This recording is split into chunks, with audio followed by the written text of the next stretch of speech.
Kaya ito na si Freddy's, kakain na siya ng first meal of her day, 11 o'clock ngayon. Pakibuksan mo na, pinto. Pakain muna natin. Papakawalan daw ni Adam, pero mamaya na after na niyang kumain. Kain muna siya. Okay, simula nung ni-next guard natin siya nung isang araw, ay hindi pa natin makita talaga yung improvements. Pero sabi ni Adam, pansin daw niya, lumiit daw yung sa ilalim ng baba niya. Ayan. Naging pendulous na. Pero parang lumala yung nasa tagiliran niya or nawalan lang ng balahibo. Pero sana umayos na to, pati dito sa may gilid ng mukha niya. Oh. Naka next guard na siya, 2 days na.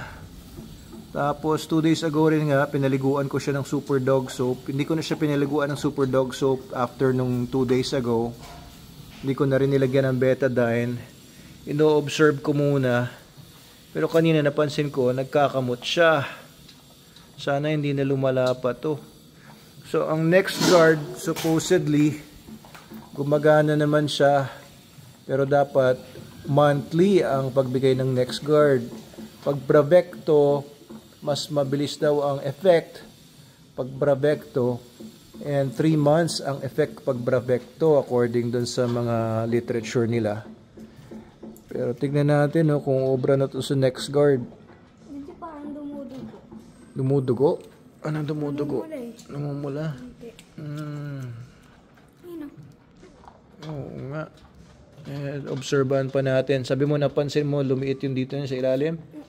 Konti. Konti. Tignan natin, paliguan ulit natin ito kapag umaraw. Medyo may araw naman, pero tansyahin natin. Bababa daw na siya ni Adam after kumain.